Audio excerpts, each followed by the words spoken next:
He estado escuchando la anterior mesa y me gustaría decir una pequeña nota introductoria. Lo que nos diferencia a los historiadores profesionales de los simples propagandistas es que nosotros cumplimos con unas reglas de juego. La historia, como campo de conocimiento, tiene una teoría, tiene una metodología y tiene unas reglas de juego.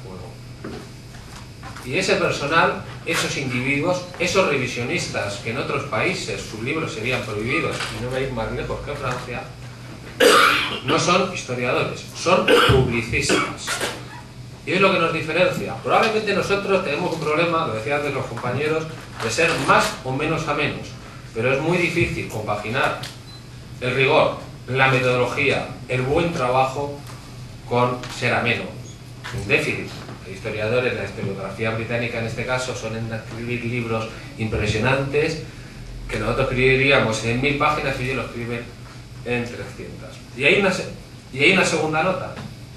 Cuando hablamos de la academia, y yo lo voy a decir, la mayoría de los historiadores que nos hemos enfrentado, que sacamos estos temas de la memoria, de la reflexión, hemos sido hasta hace muy poquito tiempo una minoría y nos hemos tenido que enfrentar a una academia bastante conservadora. Tocar el tema de la memoria, tocar el tema de la transición eran temas tabús, como ocurría en el ámbito político. Es decir, tenemos una transición en el campo historiográfico que no llega a 10 años, no llega a una década y se ha ido avanzando. Quedan muchas limitaciones, quedan muchos campos, pero eso es lo cierto, nos hemos enfrentado, lo que nos hemos enfrentado, que no son todos, y es una minoría, insisto, a muchos obstáculos. Esto no significa que vaya a disculpar a mis compañeros o a otros colegas, no. Hablo de unas realidades consolidadas.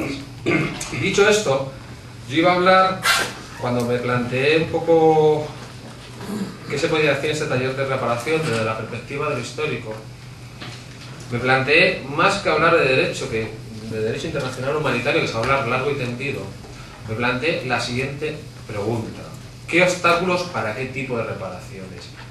Y bueno, dada la hora, yo iba a hablar de la vía amnistía, que me parece un elemento clave, pero me lo voy a ahorrar porque ha salido el tema de los archivos, el tema de los papeles, y precisamente sobre esta segunda cuestión yo había preparado una serie de papeles, unas notas introductorias con el objetivo de animar. Básicamente, lo que yo les voy a describir a continuación es toda una serie de normativas, pero también otras realidades que no son legales, jurídicas, que han venido impidiendo el derecho a los historiadores, pero también a los ciudadanos, a la documentación oficial y pública.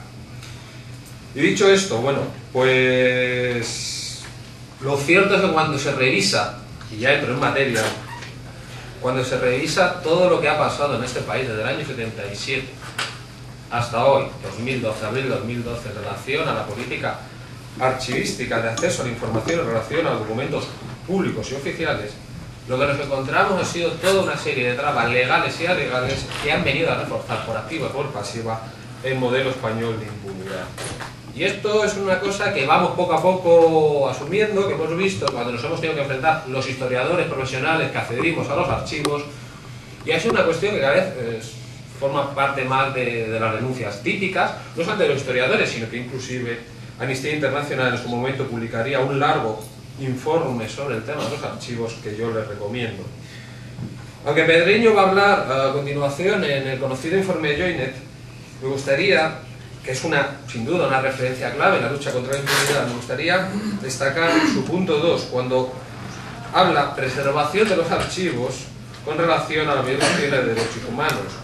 Y dice ahí en su punto 25, especialmente luego de un proceso de transición, el derecho de saber implica que sean preservados los archivos, y establece una serie de medidas. Y solamente les voy a hablar de la primera y de la tercera. Medidas de protección y de represión contra la sustracción, la destrucción o ocultación. Punto C. Adaptación a la nueva situación de la reglamentación sobre el acceso a los archivos y su consulta, principalmente otorgando el derecho a toda persona que sea imputada la garantía de su derecho a respuesta y que éste sea incluido en su expediente. Esto es un mundo aparte, lo que habla el informe Joyner con la realidad hoy, a día de hoy, del sistema archivístico español. Y es que en este campo de la intimidad y de los archivos, que ha salido en más de una ocasión, como antes decía, la contribución del primer gobierno socialista sería clave al aprobar una ley, que era la Ley 16/1985 de Patrimonio Histórico Español.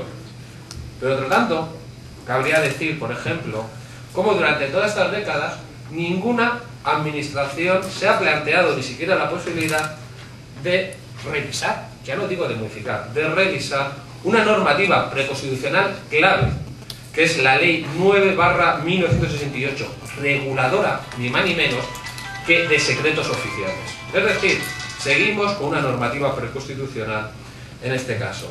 También ha pasado bastante desapercibido que, por ejemplo, la Ley Orgánica 15/1999 de protección de datos de carácter personal impide a día de hoy, o por lo menos pone muchas trabas para acceder a unos expedientes relacionados con la represión franquista que parece que no tienen mucha relación, pero ahora voy a explicar por qué tienen relación. Que es a los expedientes de la Ley de Vagos y Maleantes y de Peligrosidad y Rehabilitación Social. Muchos de los confidentes de la policía, esos necesarios colaboradores del franquismo, estaban metidos en nómina y se pueden rastrear sus nombres y apellidos en esos mismos expedientes. Y como les digo, esa misma ley orgánica, impide su acceso. Es cierto que hay un reglamento, que no una ley de archivos militares aprobada, ni más ni menos que en el año 1998. Fíjense, en el año 1998.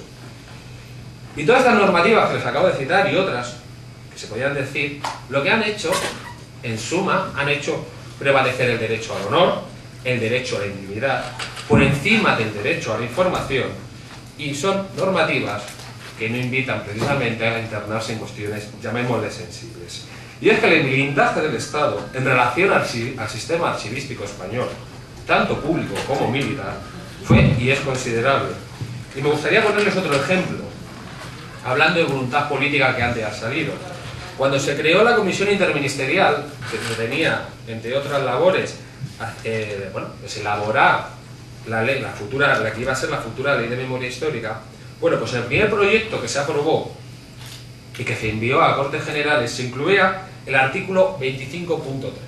Se lo voy a leer. El acceso a los documentos contenidos en los archivos a que se refieren los apartados anteriores se regirá por lo previsto en el artículo 57 de la citada Ley de Patrimonio Histórico Español. Y aquí empieza a venir lo importante.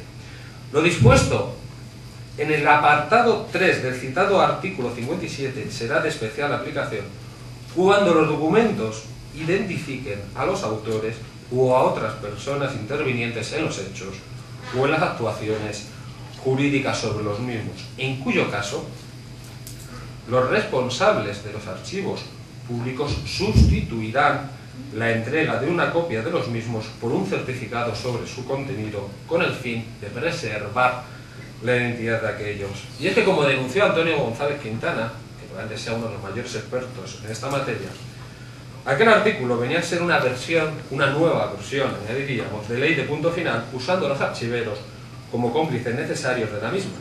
Y decía además en un texto, lo que es absolutamente rechazable desde todo punto de vista, pero sobre todo desde la ética profesional.